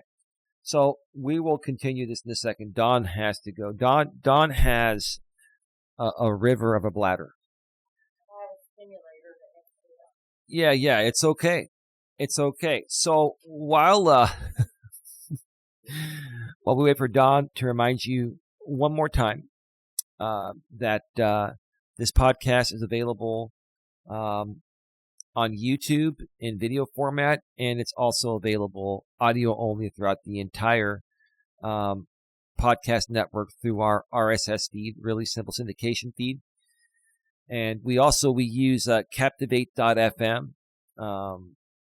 We might start to use an affiliate link down the road for them. Right now, I'm just going to promote them by just mentioning them. We're not making any money off of this, but Captivate.fm has been hosting our audio only, version of our podcast, and they're a fantastic host. Great quality, very reliable. I pay $19 a month for, I believe, 30,000, impressions. And as we grow, we just pay a little bit more. Definitely worth it, but we're on Apple, we're on Spotify, we're on Amazon Music, we're on YouTube Music. If you're listening on the audio only version and you want to check out the video of that particular episode, just look in the description section of wherever you're listening to this audio wise. Click that link. It'll take you to our main channel, G&A Genuine Personal Development. When you're there, you can see the other video podcasts or other video content we have. We primarily do pre-recorded stuff on that main channel, G&A Genuine Personal Development, but we do some live streams every now and then. But the majority of our live streams are on our secondary channel. While you're over there on that other channel, like I mentioned, go in the description section of that video and click the link to go to GNA2, Genuine Live Personal Development, and you can subscribe over there, bang the bell, and select the notifications, and you'll be able to connect with us live almost every day, if not every day. We do a bunch of live streams. Check us out and, start your G&A journey today to a better future through positive reinforcement, self-help, and also known as personal development. Dawn is back. I am back. Second time today. Sorry about that. It's okay. No, let me explain. Now I was saying when I was going out, I have a bladder stimulator. And that's due to the fact that my bladder, I wasn't feeling it fill up. And then once it would get full, that urgency would come. So there's a stimulator in there right now to stimulate my bladder to tell me that it's starting to fill up so that I don't have that super full feeling. Mm-hmm. So that's why when I start to feel that, I'm like, okay, I'm going to have to go. Mm-hmm. So unfortunately, guys, it means I got to take a couple breaks, but maybe I'll be fine the rest of the one. Yeah.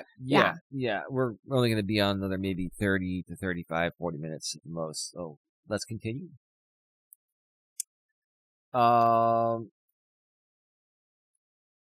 going back to where we were at here. Yeah, you got to get yourself in the right mindset. You got to learn to love yourself. You got to learn to understand that life is not fair. Nobody's perfect. You have to understand that the majority of people out there are going to attack you, are going to criticize you, are going to say nasty things to you. And you have to understand that most of the time, it's a direct reflection of how they see themselves. It's them projecting onto you how they see themselves because they are lacking something they see that you have. Right, baby? Mm-hmm. That's all. It kind of brought me to a song like you say, song for everything, but a little Justin Bieber, my mama don't like you. So, and she likes everyone. Mm-hmm. Yeah, absolutely. Yeah. Because he straight up says, take a look in the mirror. Didn't we see a Bieber documentary recently? Just a couple nights ago, baby. Yeah. He's gotten, he had some serious issues going on. Still does. Poor guy. Financial issues. The dude made $500 million and he's broke. And how the fuck do you go broke with $500 million? Well, and he sold all of his music. He sold his entire library of music because he was that broke. Yeah. Like, how the hell do you make $500 million? So he no longer owns Baby. And that was his first song. Go ahead. I'm just saying, like, how do you work so hard and then throw it all away at such a young age? Throwing it all away. Yeah. Throwing it all away. Phil Collins and Genesis, right? And you don't like Phil Collins. I hate Phil Collins. I love Phil Collins. He's fantastic. We don't hate people, I but saw him I in hate concert his in my music. younger days. Go ahead.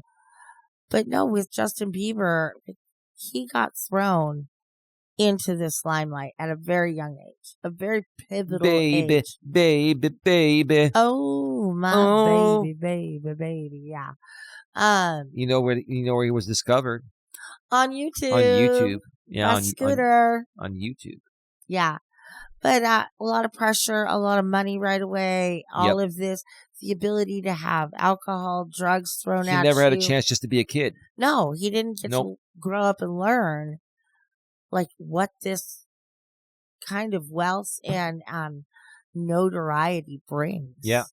You know, it puts a lot of pressure on you when you're in the spotlight 24/7. Yeah. You can't even go take a crap without the paparazzi. Right. And then taking the pictures. money doesn't matter anymore. It's like, I don't give a fuck how much you pay me. It's like, I just want to have some time to myself and Peace just and quiet. Right. So, Because sometimes it's not worth it, guys. yeah. Let's read one comment here. Maybe two of them, and we can respond real quick. I'll read them both together here. Seth MM87 says, I agree, but why do you think so many people do not suffer such crippling anxiety, even living in the same society? If anything, the people without anxiety make less of an effort to try and keep themselves mentally well or satisfied than anxious and depressive people. That is not true, because people that don't have the issues are obviously taking care of themselves. Do you agree with that? Oh, yeah, 100%. So that we don't need to add anything more to that. Are they more easily able to delude themselves, or do they, by some stroke of luck, see things more clearly? No, they've just learned. They've had good parents, right? This person right here is projecting, in my opinion. Absolutely. Are they more easily able to delude themselves? No, they just like themselves and you don't. That's all it boils down to. What he's doing is he's backhanding, like it's a backhanded, like put down almost. Like he's not openly saying what's wrong, but he's kind of working around it. He's trying to justify why he behaves that way, right? Yeah. And so I don't think it's a truthful comment that anybody can really take seriously. Justification sucks. Yeah. It does. And projection's not really massive on projection. point. Yeah, it's not on point. Why don't you look up what is it, gaslighting? Get that definition down, and then you can talk. Yeah. The original poster responds, and it took about a year to respond, and says, sorry for having taken this long to get back to you. It is highly individual, and we see anxiety being more prevalent in younger people as they are more influenced by the pressure. Some people are naturally prone to negative emotions. It's likely a genetic component in the mix. I wouldn't say it's genetics. I would say it's how your parents raise you and how they teach you the lessons of life or not. Yeah, and that's it. That is part of genetics and how you're raised. Partially, but more so it's the lessons you are taught or not taught. And that's where it comes, where two parents come together, right, with two different upbringings, and they bring that into one to better that child. With two great upbringings, with another one with two of those, you got the best there. What was I going to say? Yeah, I think that the problem is society has a warped idea about anxiety and feel it's like taboo. If anybody has like, oh, Dawn has so much anxiety, we don't want to be around her, you know? But like Eli was saying, it's a matter of how you handle that. Everybody is going to have an anxious moment. You know, you could have the top ranking, home run hitter. But then there's that situation where you're down in a game and everybody's relying on you to hit that home run. That's a shit ton of pressure. That's hard. That causes anxiety in anybody. You're going to be nervous. You're going to be anxious because you want to perform at the level people are expecting. So everybody has it. It's just how you deal with it, which is the most important thing. Like Eli said, take a step back, breathe, think about the situation, and make a plan. Right. Don't just freak out and abort. I agree. Abort the mission, not the child. That's right. Absolutely. Okay. Excuse me. We have a couple more here. We have a total of 5, but we're only going to get through 4 because we're only going to do this for about 2 hours this week. Excuse me. My throat's been a little dry lately. Looks like we need some tea. Yeah, probably. This next posting is from the subreddit r/social anxiety. It was written by the Starving Artist 5, and his title is "Our society was not built for people with social anxiety, and it's very frustrating. Everything from school classes to jobs to any public space is for people who can socialize normally." What are your thoughts Yeah, about that? I mean, it's the damn truth, Well, how the hell can you do anything without talking to people and communicating? right? Part of socializing is just communicating I normally, mean, y'all could sit down and talk to right? yourself. That's fine. Talk to yourself, reason things out. But then you're going to need some other outlet. If you're talking to yourself, then you have what do you call it? Can't use the R word anymore. No, I mean, You're mentally challenged. no, I'm not talking in that kind of way. I'm saying look in the mirror and build your confidence that way. I'm not talking about like, Rain Man, like just mumbling under your breath. People score at 5:00. Yeah, no, I understand. Dustin Hoffman. Yeah. So, I mean, that's kind of, I pump yourself up daily, but don't be arrogant and pompous. Yeah, and next, the original poster just writes something very briefly. "We are left out. We are also not the norm. It is probably a small percentage of society that has social anxiety disorder." No, there's a pretty high number. Go ahead, baby.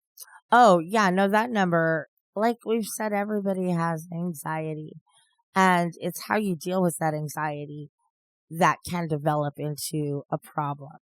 If you are dealing with situations that could cause some anxious feelings, you keep doing that, and then you can figure out how to cope with that anxiety and what you need to do to get your mind in the right place. So check this out, babe. I went to Google AI. Approximately 7% of the U.S. adult population has social anxiety disorder in any given year. About 15 million adults in the U.S. experience this condition, and it is estimated that around 12.1% of the U.S. adult population experiences social anxiety disorder at some point in their life. That guy I was saying earlier, I'm not going to mention his name. He knows who he is. Other people have been following us for a while on YouTube know who he is. That 40-year-old millennial, if I had to guess, in my opinion, has social anxiety disorder. Would you agree? Yeah, and on that same note, you're talking about the younger generation. We have a lot of new developments with behavior, and a lot of people are showing up on the spectrum, and that can contribute to social anxiety and not wanting to go out and put yourself out there. So just wanted to add that little tidbit. Yeah, let's read a few comments here. You're absolutely right, babe. You're absolutely right. I know. I know. Yeah, she's funny. Add networking to the mix. It is so hard to get a job, but I really try. Networking is the best way. Networking in the real world, which is what I used to do. We're going to start doing it again. The only reason why we haven't done it is because, Dawn has some other things she's dealing with medically. And once those are all taken care of, we're going to start to get out there and start running more in-person networking events locally where we're at here in Northern California. And then eventually we're going to tour the country in the upcoming years ahead. And we're going to run G&A events all over the U.S. At some point, we may even go international. We have a lot of international friends out here on the YouTube end of things. And probably in podcast land, too. Go ahead, babe. Oh, yeah, no. I mean, I think that's what we're here to do, babe. To get that word out there. Yeah. For everyone. What's that? For everyone. Exactly. Now, listen to this. I see why this person is saying this. I hate networking, but it's not just my anxiety. It feels like you're just creating superficial relationships for financial gain, and I'm not into that. That's exactly why I created the GNA, because other networking events I went to, business networking events, when I was an insurance broker. I'm still licensed. I just don't sell anymore. But when I was building my business, you go out there to network. And you don't network with people to necessarily try to sell them a policy or sell them something. If by getting to know them and they ask you what you do, they have a need for your service, they'll come to you and they'll refer you business, right? But it's more about creating a referral base and getting to know, like, and trust people, because every person is more than just a business networking resource. They are a life resource. Mm-hmm. And if you treat people just for financial gain, and a lot of people do this, including that 40-year-old millennial dude, all he cares about when it comes to people is, will they make him money or not? That's why he's failing. Yeah. That's why he's self-destructing in real time. That's just a great example there. But yeah, no, networking is one of the best ways to get over social anxiety and to become more social. I mean, I will tell you this. I was already fairly social before I started networking in my mid-30s for my business. But once I started doing that, I even became more social. I was driving all over Northern California to different networking events, meeting different people, doing public speaking, which initially is scary at first, but once you do it and you keep doing it, then it's like a drug. You want more of it, right? Mm-hmm. It becomes like a positive drug. Figure of speech, folks, right? What are your thoughts about that, babe? Oh yeah, no, you're right on that. It does fulfill that craving like a drug would be.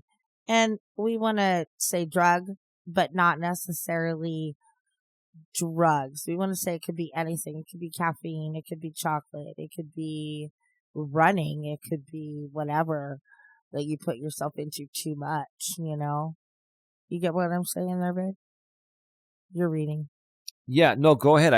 Do you understand what I'm trying to get there? Yeah, absolutely. Yeah. Yeah, so absolutely. Go ahead with another comment. Yeah, I'm going to skip down to this one, and then we're going to go to the last posting here. Okay. Very interesting. Spirited Recover 4570 says, yeah, it doesn't come to me naturally at all. I've really tried, but I just don't know a lot of people because you're not getting out there and meeting people. You can meet people in so many different ways. You can go on an app or go to meetup.com and join a group. You can go to church. You're making excuses. Mm-hmm. They're fucking excuses. That's all they are. I've used those excuses in my younger days because I had some issues with social anxiety. But go ahead. You brought it up. The best place is church. Yeah. You're all there for one thing in mind, You're there to preach the words of the Lord and God. Yeah. And praise Him. And praise the Lord. That is a great place where you have a lot of things in common with people. And you can also involve yourself in the church with, fundraisers or events that you put on for the whole, what do they call that? What do they call it when it's, your congregation. Congregation. Yes. Yeah. That, congregation. Yeah. That's what I'm talking about. So yeah, go on. I just wanted to touch on that one note. Okay. So, I've applied to hundreds of jobs and haven't gotten into a single one that I went to school for in 3 years, even though I did really well and got good internships. And my field is pretty much who knows who. And I learned that the hard way. Well, in every field, it's that way. Every field. That you got to learn that. You got to learn that the corporate world is fucking corrupt, just like our government. And you got to understand that building relationships with people and networking, you're going to get to meet one of these hiring managers. And if you treat them nice and they like you, they're going to do you a favor. Now, is it morally and ethically right in my opinion? No, but that's just how the world works. When it comes to jobs, that's how the world works. Here at the GNA, we have this motto we've always used since 2011. It's the know, like, and trust concept, right? Networking is about getting to know someone, and then once you get to know them, you get to like them, and once you like them, then you trust them, then the sky's the limit. They're your best referral base. They're a good friend that's going to be able to be there for you when you need someone to confide in, and vice versa, right? They may have other resources that you need, or vice versa, right? Like, honestly, a lot of these people are selling themselves short. Um, this person needs to get out there and do some more networking and socialize. I have a friend in the high-tech industry. His name is Jeremy. He is such a social dude. He is a techie geek, but he's a cool dude. He's like one of those cool dude. He's one of those cool dudes that's as smart as a geek, but is a cool guy. He's not like the geeky appearing type of guy. That's the best of both worlds. That's kind of like how I am. I got the geeky, capabilities, but I don't have the geeky outlook and appeal and all that, and have the confidence to go out and meet people. He goes out there and networks, and he's been able to get promoted and make more money, and people know, like, and trust him. That takes time.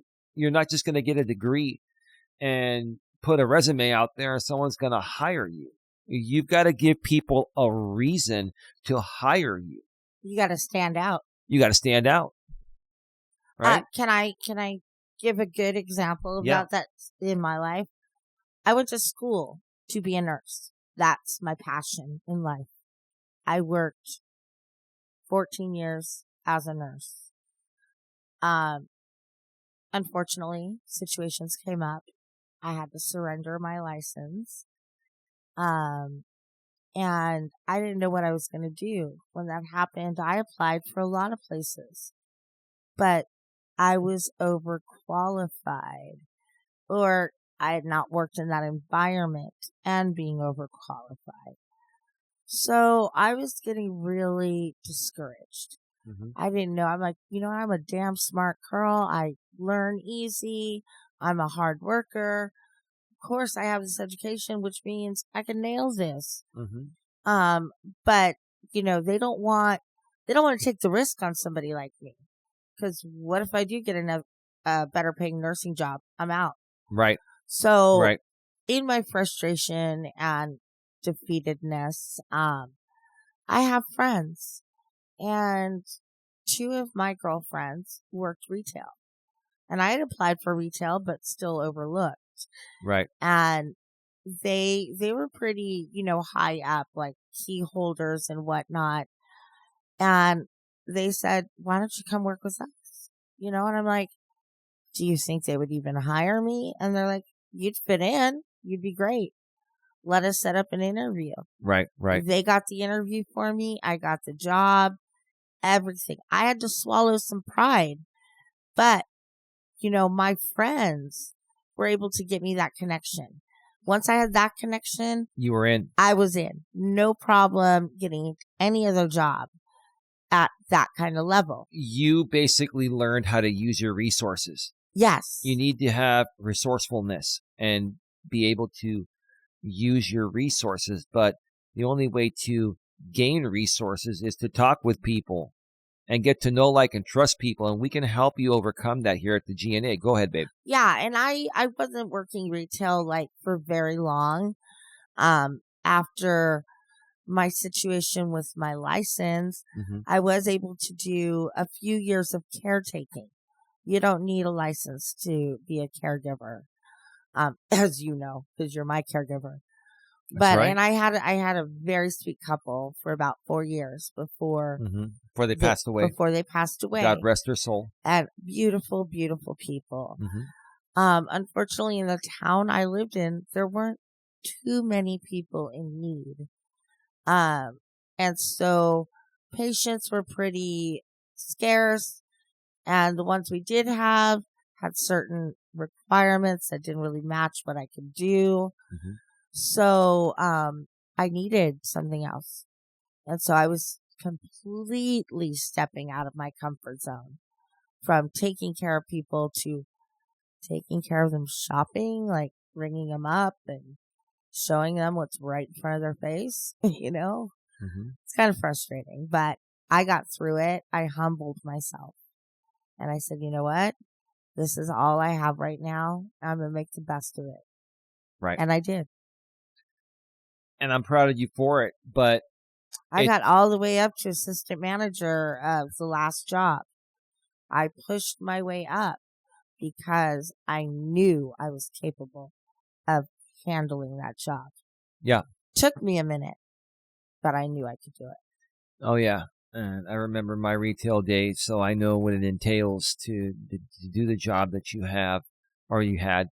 But yeah, you were able to gain the confidence prior to all of this. And overcome the shame. Yeah, and overcome the shame and you know, open yourself up and use your resources, and boom, you did what you had to do. I'm proud of you. Survive, yeah, absolutely. And then God brought, you know, you and I together for a reason, and here we are. Look what we're doing today, and this is what we want to do for the rest of our lives, is help people better their lives. That's what I was born to do, was to help. Right. Help people. Amen. One more time, because that's what we're here for. Let's continue here. We've got this final posting here. This is a good one to end on. This is from the subreddit r/askmen. And men, in my opinion, have more of a problem with social anxiety than women do. Women are more naturally known as communicators. We're social butterflies. And social butterflies, right.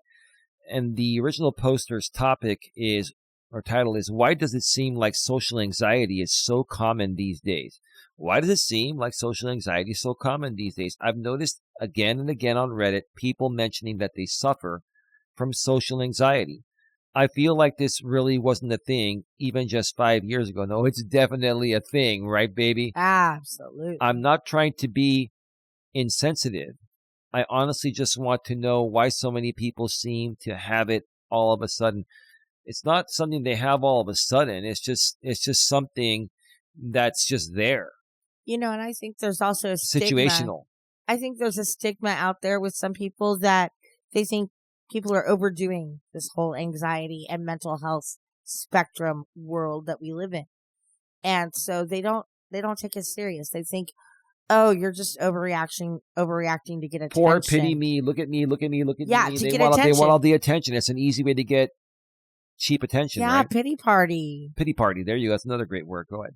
Yeah, no, that's just what I was kind of saying about that, is basically what I said. So get to the next comment. All right, we got 4 comments here we're going to go over before we wrap up the show. We are now at 1 hour and 47 minutes. It's fantastic. We're right on time, baby. Yeah. This is fantastic.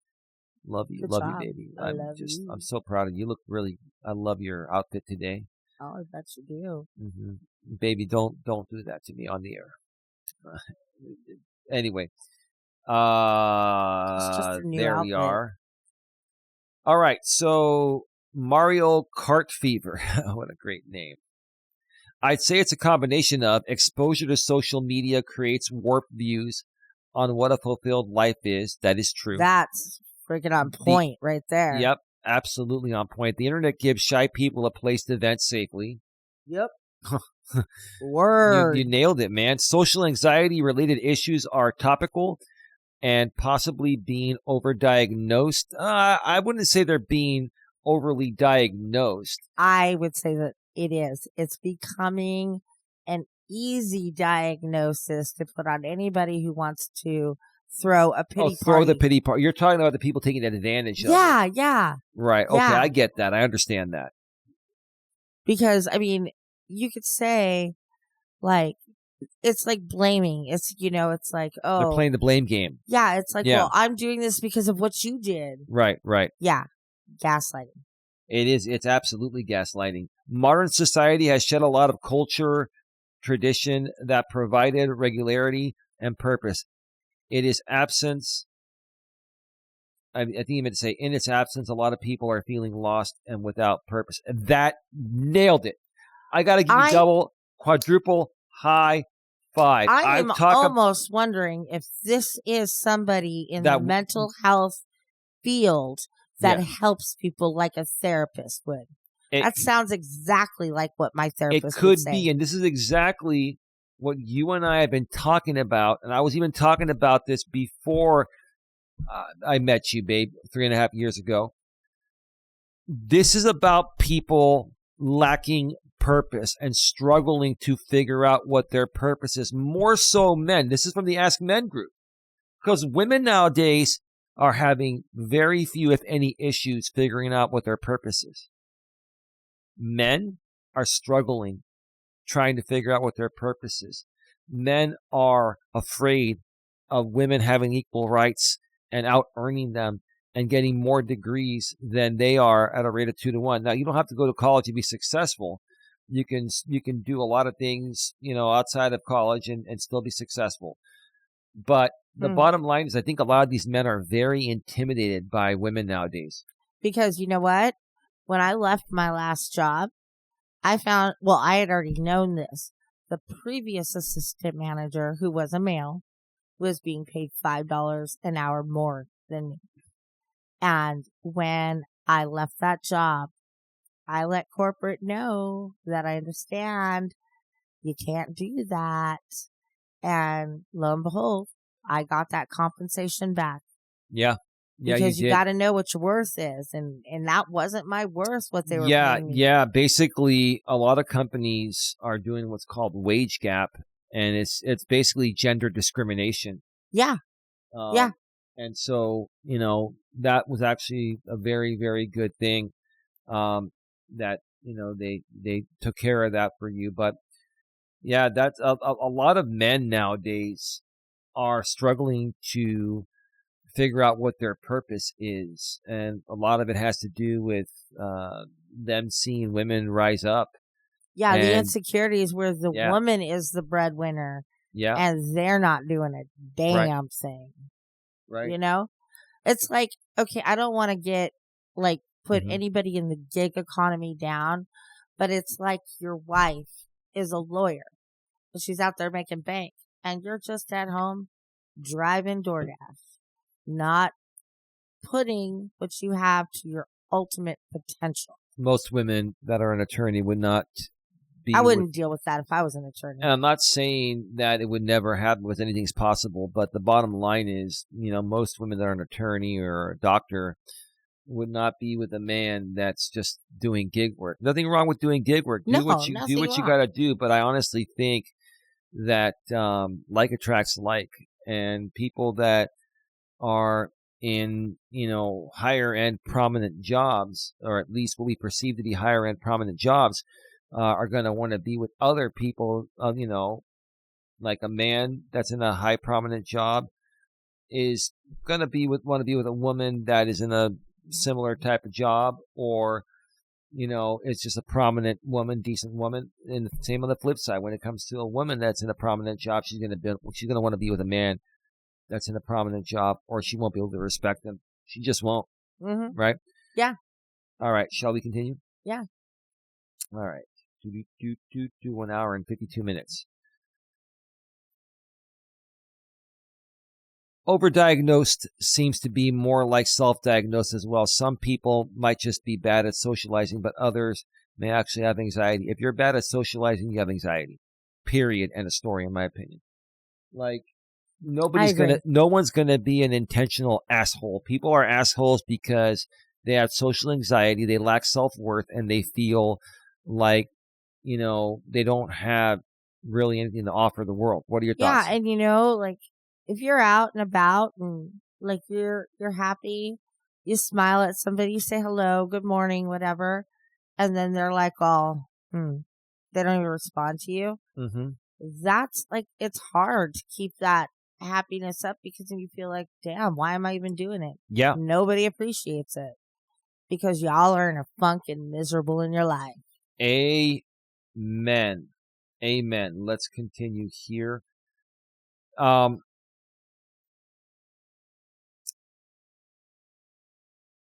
So some people might just be bad at socializing, but others may actually have anxiety. But just because you're nervous about an interview or meeting new people does not mean you have social anxiety. It means you're human. I was mentioning this earlier. I agree. Everyone, whether you're diagnosed with anxiety or not, is going to go through periods of having anxious moments. What this person's talking about here is we're all going to have anxious moments, and that's normal.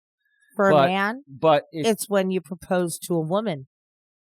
That's an anxious oh moment yes, for a man to do. but what we're talking about when we're saying social anxiety, we're talking about people that are either close to the level of withdrawing or at the level of withdrawing from society because they're that anxious. You understand But what I mean? that's what I was saying, like with the proposal. Withdrawal. If you're close to the edge of Yeah. withdrawal, then you Yeah. get denied and you feel abandoned, then you absolutely are going to go completely inside that rabbit hole and start putting dirt on top, burying yourself in your own self-pity.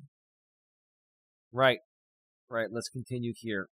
A couple more comments here, then we're going to start wrapping this baby up. Alt NVT is a female. Definitely, I think people are connecting in person way less than before and get so stressed about speaking to people in real life that they now feel they must have an actual disorder. Well, it all depends. If you're withdrawing completely, you have a disorder. Yeah, and I agree. People they're hyping things up a lot, you know. They're making a lot of excuses based on these legit diagnoses that go out there to patients, you know. They're just hyping them up and making it all about themselves. Yeah, I mean, it all depends. Like, if you're someone that works from home and, you got a lot going on in your life and maybe you're not spending as much time with your friends, like that's how it's been for, Dawn and I lately. We try to see our friends when we can. It doesn't mean that, we have social anxiety. Now, Dawn has anxiety in general, but over different things. Dawn does not have social anxiety. No, I am a social butterfly. She's a social butterfly. I can walk into a building and literally talk to anybody and everybody in there. I mean, you saw it this one time we went down. It actually helps your overall anxiety. Oh, yeah. Yeah. I mean, you saw me in action when we went down for the Super Bowl. Yeah. Back in the town I was living in Hollister, California. And, I walked into the celebration, a Super Bowl party, and did I know everybody in there? No. I knew a handful of people, but, how are you going to get to know people unless you walk up and say hi? Say hello. How's it going? And then you make that decision of whether or not you want to bring them into your inner circle. Yeah. Or they're not qualified. Amen. All right. So I know social anxiety does exist, but social skills are something that can be obtained through practice. Well, yes, that's how you overcome social anxiety. You just keep putting yourself out there, and the more mistakes you make, the more you're going to learn. You're going to get better to the point of where it won't affect you anymore. So many people on Reddit seem to think that being social is just a random gift, and if you don't have it, you're screwed for life, or they never want to be in a position where they feel uncomfortable, so they continue to stay in a self-assuring bubble. That's all about lacking self-love. That's all about maybe you're not the picture perfect poster boy or poster girl physically that society seems to want to always see, and you fear being attacked for that. You got to get over that. You got to get over that. And if that's going to bother you, then you can always do something to better your appearance. You can lose weight. You can wear better clothes. You can go to your doctor. You can go to your dentist.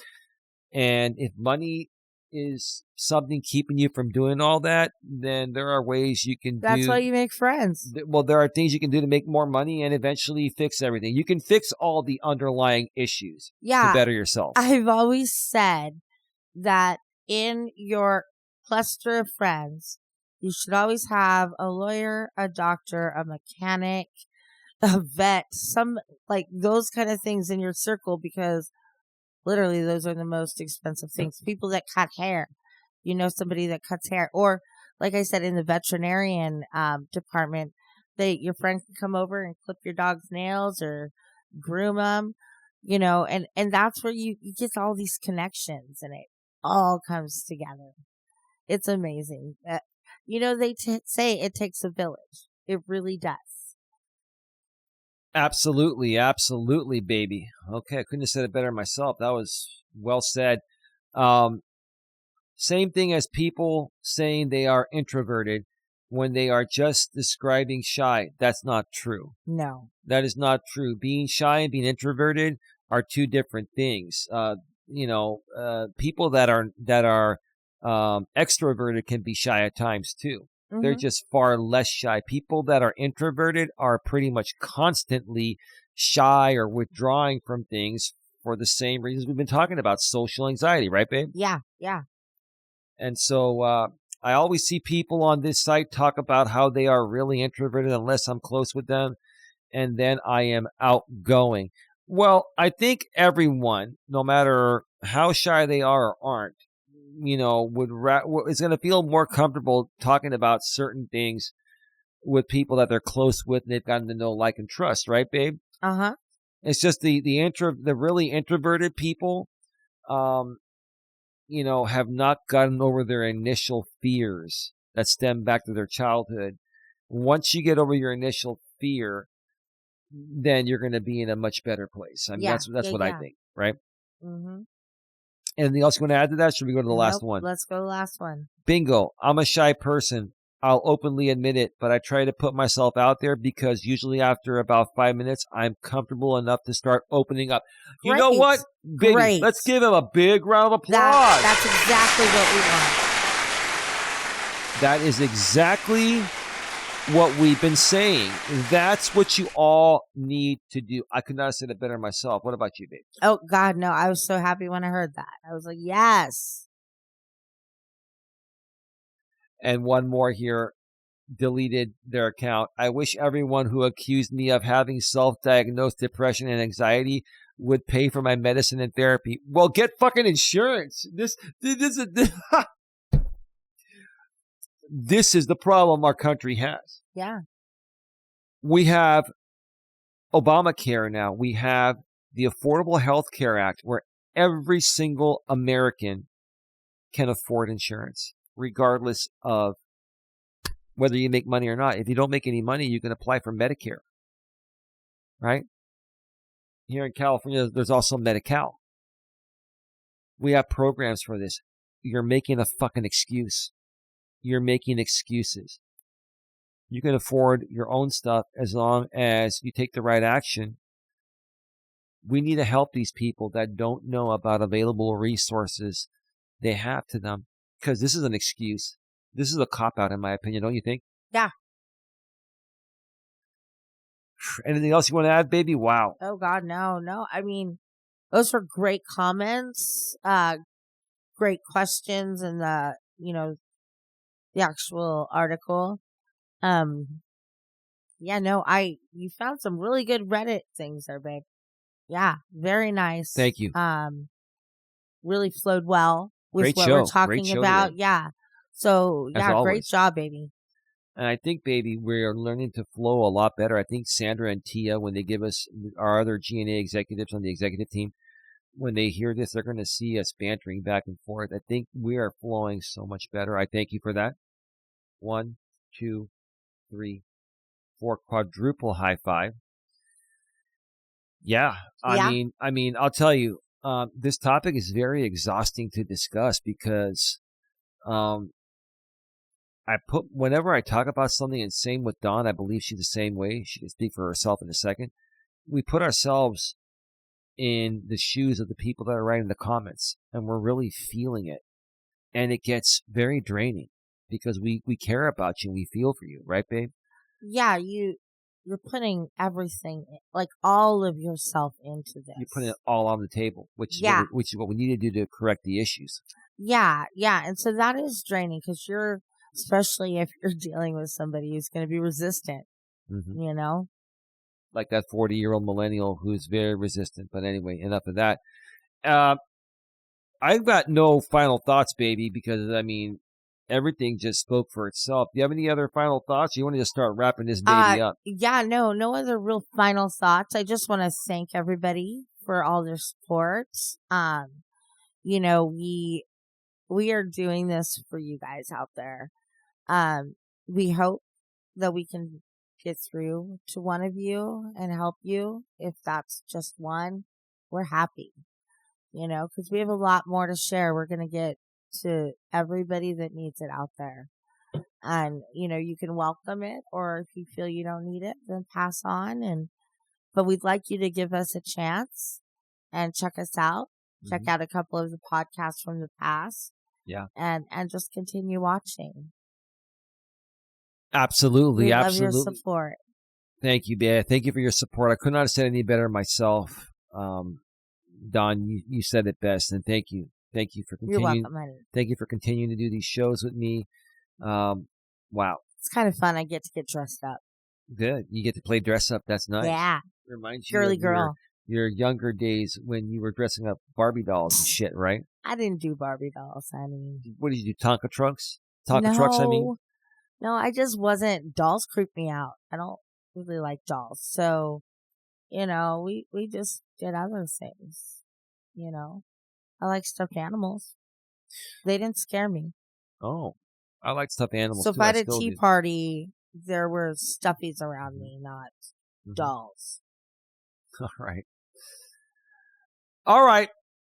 All right, baby. If there's nothing else, baby, nothing else, we're going to start wrapping this show up. All right. You've been listening to the Don and Eli Take on the World podcast, episode number 10, where we have been discussing how social anxiety affects the modern world. So before we get on out of here, let's remind everyone once again, baby, that there are many ways they can check out the podcast. YouTube is one of the main ways on our main channel, GNA, Genuine Personal Development. But also, we're on the entire audio-only podcast network through our RSS Really Simple Syndication is what it stands for. Really Simple Syndication feed. We are on Apple. If you're listening to us on Apple, you're going to have to log in because we mark our episodes as explicit. Because if you don't, Apple could remove you if you even use one swear word, and we like to swear a lot. So I'm you're gonna have to log into your Apple account. If you don't want to log in, you can go to Spotify, you can go to YouTube Music, you can go to your very favorite iHeartRadio. Did I say Amazon Music? And we're also on Audible, and the rest of the even unknown podcast audio only places. And while you're there, if you want to watch the video version of our podcast, you can go below the description of wherever you're listening to this audio only and click that link.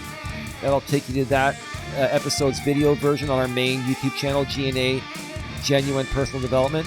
If you want to subscribe to our secondary live streaming channel, GNA2, Genuine Live Personal Development, while you're at that main channel, watching the podcast in video format, go below there and click the link, subscribe, bang the bell, select the notifications. So with that being said, baby, it's time to say goodbye and get on out of here. Have a good one. Take care. And as always, baby, be good to each other. Be good to each other. That's right. See you all later.